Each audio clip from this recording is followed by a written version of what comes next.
34 ቢሊዮን የኢትዮጵያ ብር ያለምንም ማስያዣ በሞባይል ስልክ ብቻ ያበደረው የኢትዮጵያ ባንክ በዓለም አቀፍ ደረጃ ሰስቴነብል ፋይናንሲየር ኦፍ ዘ ይር በሚል ሽልማትን ተቀብሏል። ከዓለም ባንክ የግሉ ሴክተር ከሆነው አይኤፍሲ ማለት ነው። በደቡብ አፍሪካ ሰሞኑን በተደረገው የግሎባል ኤስኤምኢ ፋይናንስ ሳሚት በተባለው ላይ ይህን ሽልማት ያገኘው የሀገራችን ባንክ ለጥቃቅንና አነስተኛ የቢዝነስ ተቋማት ያለምንም ማስያዣ በሞባይል ስልክ ብቻ ብድርን በመስጠቱ ለዚህም ተደራሽነቱና ለዚህ ላስበረከተው አስተዋጽኦ በዓለም አቀፍ ደረጃ እውቅናን አግኝቷል። ዛሬ በዚህ ቪዲዮ ስለዚህ ነገር የምነግራችሁ ነው የሚሆነው። እናንተ መበደር የምትፈልጉ ከሆነ እንዲያው ምንድነች የምታስፈልገው የሚለውን ነገር ጨምሮ ለባንኪንግ ሴክተሩ ለኢትዮጵያ የፋይናንስ አገልግሎት በአጠቃላይ ደግሞ ምን ማለት እንደሆነ በዛሬ ቪዲዮ ነግራችኋለሁ።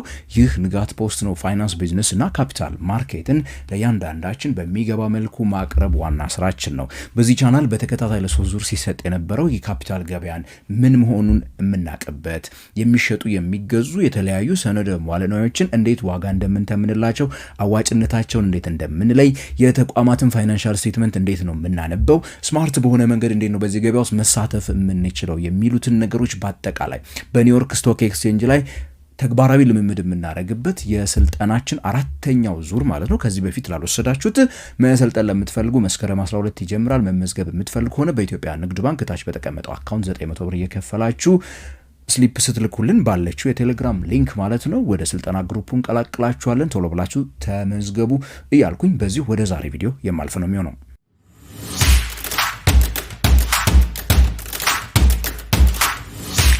በዚህ ባሳለፍነው ሳምንት በደቡብ አፍሪካ በጆሃንስበርግ ከተማ በተካሄደው የዓለም አቀፉ ግሎባል ኤስኤምኢ ፋይናንስ ሳሚት በተባለው ላይ ማለት ነው ከኢትዮጵያ ባንክ ሚቹ በሚባለው ፕሮዳክቱ አብዛኛዎቻችሁ የምታውቁት የኦሮሚያ ህብረት ስራ ባንክ የአመቱ ፋይናንሰር ኦፍ ሰስቴነብል ፋይናንሰር ኦፍ ዘ ይር የሚለውን ሽልማቱን ወስዷል። ሚቹ በፕሮዳክት ደረጃ በኦሮሚያ ህብረት ስራ ባንክና በኢትዮጵያ ውስጥ ታዋቂ የሆነው የቴክኖሎጂ ቤዝድ የሆነ የፋይናንስ ፕሮዳክቶችን ዴቨሎፕ በማድረግ ማለት ነው ክፍያ ፋይናንሻል ሶሉሽንስ ከሚባለው የቴክኖሎጂ ካምፓኒ ጋራ በአንድ ላይ በህብረት ዴቨሎፕ የተደረገ ፕሮዳክት ነው።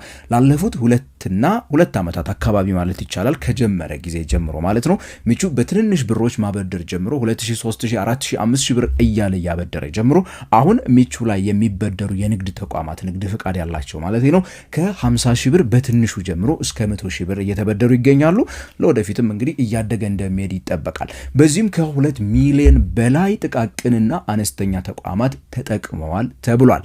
ይህም በኢትዮጵያ የባንኪንግ ሴክተር ውስጥ አብዛኛውን ጊዜ ስለ ፋይናንስ ተደራሽነት በምናወራበት ጊዜ እስካሁን ያላየናቸውን ቁጥሮች ያሳየ ነው። የኢትዮጵያ ፋይናንሻል ስታቢሊቲ ሪፖርት የሚባለው ባለፈው 2024 እና 2023 ወጥቶ የነበረው ላይ መቼስ የምታስታውሱ ከሆነ ሪፖርቱ ላይ የተቀመጠው በቀደመው 2023 ላይ የኢትዮጵያ ባንኮች በአጠቃላይ ለደንበኞቻቸው ያበደሩት ከ500 ሺህ በላይ ያልሆኑ ደንበኞች ናቸው የባንክ ብድር ያገኙት። ከዛ በቀጣዩ ዓመት 2024 ላይ አትሊስት ወደ 1 ሚሊዮን ደርሰው ነበረ ማይክሮ ፋይናንሶችም ተካተውበት ማለት ነው። ነገር ግን የኦሮሚያ ህብረት ስራ ባንኩ ሚቹ አትሊስት በዚህ ባሳለፍነው 1 ዓመት ነው ቁጥሮቹ በጣም እያደጉ መጥተው አሁን ከ2 ሚሊዮን በላይ አካውንቶችን አስተናግዷል።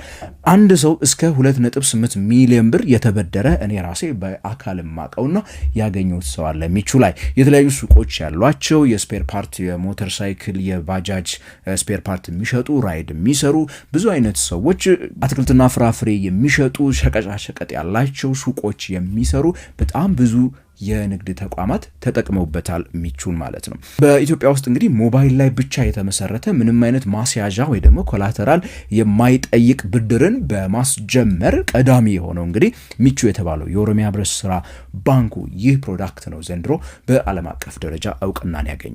ይህንን እውቅና የሰጠው ቅድም እንደነገርኳችሁ የዓለም ባንክ የግሉ ክንፍ የሆነው አይኤፍሲ በመባል የሚታወቀው ድርጅት የሚያዘጋጀው ኢንተርናሽናል የሆነው ግሎባል ፋይናንስ ሳሚት ነው የኤስኤምኢዎች ማለት ነው።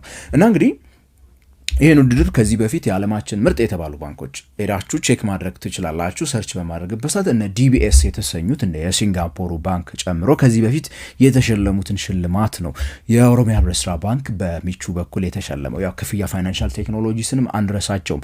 ሚቹ እንግዲህ በባህሪው በክሬዲት ስኮሪንግ ላይ የተመሰረተ የብድር አሰጣጥ ነው። አርቲፊሻል ኢንቴሊጀንስን ይጠቀማል። በነገራችን ላይ ሚቹ ማለት ነው በክፍያ ፋይናንሻል የበለጸገ የአርቲፊሻል ኢንቴሊጀንስ ቴክኖሎጂን በመጠቀም የአንድ ሰውን የባንክ ግብይቱን የተለያዩ የሚያደርጋቸውን ከባንኩ ጋር የሚኖረውን ኢንተራክሽን እያጠና ለዚህ ሰው ለዚህ ነጋዴ ይሄን ያህል ገንዘብ ብናበድሮ ይመልሳል የሚለውን ነገር የሚያጤን ሲስተም አላቸው። ያ ሲስተም እንደምታውቁት አሁን ሌሎች ባንኮች አዶፕት እያደረጉት ከክፍያ ፋይናንሻል ሶሉሽንስ ጋር አብረው እየሰሩ ነው። ከሚቹ ስኬት በኋላ ነው አንበሳ ባንክ፣ አለኝታ፣ ወጋገን ባንክ እንደዚሁ ደግሞ ከክፍያ ጋር ሆነው ወደ ስራ የገቡት ማለት ነው። ሌሎች ባንኮች ለምሳሌ እንደ ኦሮሚያ ባንክ ያሉትን ሚልኪ የሚባል ሌላ ፕሮዳክት ይዘው መጥተዋል። ከዛ ውጭ ሌሎች የተለያዩ ባንኮች እንዳሉ አውቃለሁ። ነገር ግን ሞባይል ላይ ያለምንም ማስያዣ ግን በማድረግ ቀዳሚና የመጀመሪያው ይሄኛው ነው። ሚቹ ላይ እንግዲህ ብድር መበደር የሚፈልጉ ሰዎች ማድረግ የሚጠበቅባቸው ነገር በዋናነት በተለይ በትንሹ 50 ሺህ ብር የሚሰጠው ብድር ማለት ነው በወር ነው የሚመለሰው። አንድ ማወቅ ያለብን ለነጋዴ ብቻ የሚሆን ነገር ነው። እኔ እንደ ባለሙያ መከረን ብትሉኝ ለግለሰብ ለኮንሰፕሽን በፍጹም የማይሆን ነው። ዋጋውም ላያዋጣችሁ ይችላል በወር ውስጥ ምክንያቱም እስከ 8% ድረስ ወለድ ልትጠየቁበት ስለምትችሉ ማለት ነው።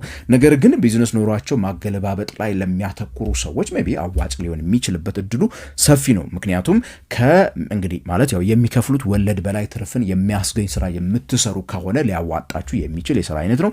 ንግድ ፍቃድ ይጠይቋችኋል። አሁን ናሽናል አይዲ ማስመዝገብ ሊጠበቅባችሁ ይችል ይሆናል። ቲን ነምበር ያስፈልጋችኋል። እነዚህ ነገሮች ካሟላችሁ ቤታችሁ ቁጭ ብላችሁ ሞባይል ስልኮቻችሁ ላይ ብቻ እነዚህን ፎርሞች በመሙላት ብቻ ብድሩን መጠየቅ ትችላላችሁ። ብድሩ ይፈቀድላችኋል። ከዚህ በላይ አንድ በጣም ሁል ጊዜ ልትገነዘቡት የሚገባ ነገር አለ። በሌላው ዓለም ላይ ክሬዲት ስኮሪንግ ላይ የተመሰረተ ወይ ደግሞ የሰዎች ብድር የመመለስና የፋይናንስ እንቅስቃሴ ላይ የተመሰረተ ብድር መስጠት በጣም የተለመደ ነው። ለኛ ሀገር ግን በጣም አዲስ ነው። ስለዚህ ዛሬ ምንም እንኳን 100 ሺህ ብር የሚያበድር ቢሆንም በእርግጠኝነት የምነግራችሁ የኦሮሚያ ህብረት ስራ ባንኩ ሚቹም ሆነ ሌሎቹ ለወደፊት 500 ሺህና ሚሊዮን ብሮችን ሊያበድሩ የሚችሉት ዛሬ በሰበሰቡት ዴታ ላይ ተመስርተው ነው። ያለምንም ማስያዣ የሚሰጥ ብድር እንደሌላው ዓለም ከተፈለገ ከዚህ ውጪ ሌላ አማራጭ የለንም። ዛሬ የምንገነባቸው የክሬዲት ስኮሮች ነገ ለኛ ምን ሊሆኑ ይችላሉ? ልንበደር በምንፈልግበት ሰዓት አሴቶቻችን፣ ማስያዣዎቻችን፣ ኮላተራሎቻችን ሊሆኑ ይችላሉ ማለት ነው። ስለዚህ መበደር የምትፈልጉ እንደዚህ ማድረግ ትችላላችሁ። ከዛ ባለፈ እንግዲህ ባንኮች በአጠቃላይ እንግዲህ ከዚህ ኦልሬዲ እንዳልኳችሁ እና አንበሳ እና ወጋገን ኦልሬዲ እየገቡበት ተመልክተናቸዋል።